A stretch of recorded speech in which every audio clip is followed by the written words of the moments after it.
یہ واقعہ ہزاروں دفعہ سنا چکا ہوں، ہر دفعہ ہی ایسے رونے بیٹھ جاتا ہوں کہ پھر میں وہاں نہیں کھڑا ہوتا، پھر میں وہاں ابوا پہنچ جاتا ہوں۔ میں دیکھتا ہوں 6 سال کی عمر میں میرے نبی کو اللہ نے یہاں اتنا بڑا امتحان دیا کہ جنگل میں ماں کو موت دے دی۔ 25 سال کی عمر میں ماں مر گئی، اچانک مر گئی، کوئی بیماری نہیں، کچھ نہیں، جس کو آج ہم ہارٹ اٹیک کہتے ہیں، ہارٹ فیلئر کہتے ہیں۔ اتنا آخری جملہ کہا، کل حی میت و کل جدید بال وقد ولدت طہرا۔ بولا نہیں جا رہا تھا تو بجھتے بجھتے بھڑکتی شمع نے کہا، بیٹا ہر زندہ نے مرنا ہے، ہر جوانی نے ڈھلنا ہے، لگتا ہے تیری ماں کا آخر آ چکا ہے، لیکن میں نے ایک بچہ جانا ہے جو سارے عالم کو پاک کر دے گا۔ اور شمع خاموش ہوگی۔ کس طرح انہیں دفن کیا، میں وہاں کھڑا یہی سوچتا رہا کہ یہاں قبر بنائی کیسے ہوگی۔ تو پتھر ہیں، کوئی لوگ گزرے ہوں گے یا پتھر جوڑ کے، جب ایمن نوکرانی ساتھ ہیں، وہ ان کو لے کر نیچے اتری، اونٹنی کے قریب پہنچی تو آپ نے ہاتھ چھڑایا اور پھر بھاگے، پہاڑی پہ چڑھ گئے۔ ایمن پیچھے گئیں تو وہ منظر تھا کہ شاید اس وقت عرش بھی رو رہا ہوگا۔ اللہ کے نبی نے ماں کی قبر کو چمٹایا اور سینے کے ساتھ قبر پہ سے گرے پڑے۔ اور جب ایمن قریب آئیں تو وہ نوحہ کہہ رہے تھے کہ پتھر بھی پگھل رہے تھے کہ ماں جی آپ کو تو پتا تھا آپ کے سوا میرا کوئی نہ تھا، آپ مجھے چھوڑ کے کیوں چلے گئے، آپ مجھے چھوڑ کے کہاں چلے گئے۔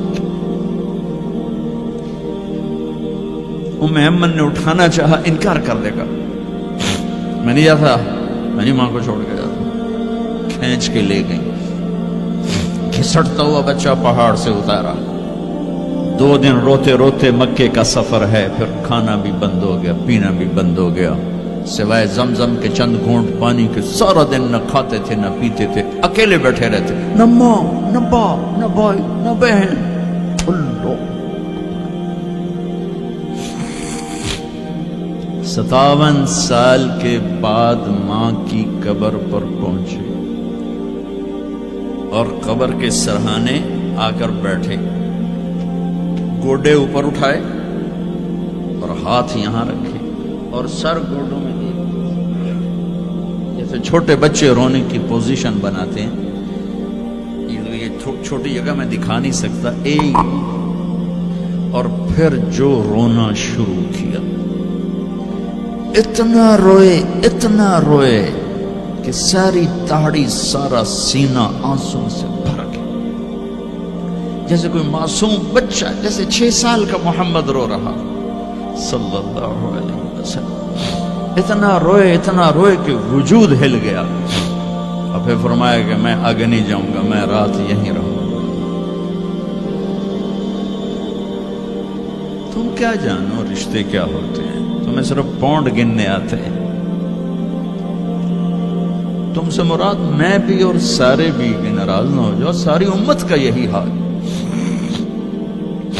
رات وہاں گزاری، ہائے کیا کہہ رہے ہیں، کاش میری ماں کبھی ہوتی، میں ایسی خدمت کرتا کہ بریڈ فورڈ والے بھی یاد کرتے ہیں، میں ایسی خدمت کرتا کہ میں عشاء کی نماز کے مصلی پر کھڑا ہوتا اور سورۃ فاتحہ پڑھ رہا ہوتا، اور پھر ادھر سے میری ماں کہتی محمد، تو میں نماز توڑ کے کہتا لبیک اماں جی، ماں جی حاضر ہوں، ماں جی حاضر۔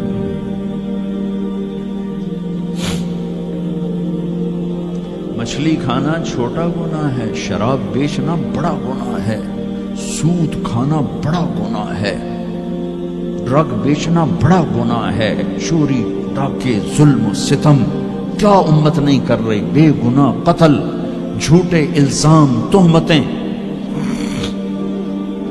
کیا حشر کر دیا جنید جمشید کا۔ یہ اسلام ہے۔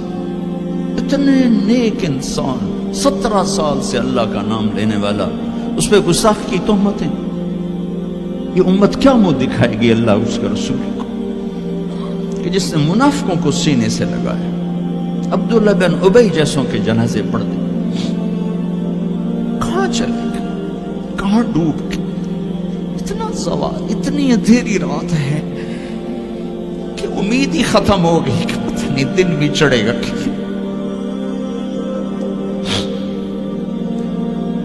دین کے نام لینے والے جب دین کو ذبح کرنے پہ آ جائیں, ممبر پہ بیٹھنے والے جب نفرتوں کی آگ بھڑکانے لائے, کس سے غلطی نہیں ہوتی. ایک پاک انبیاء کی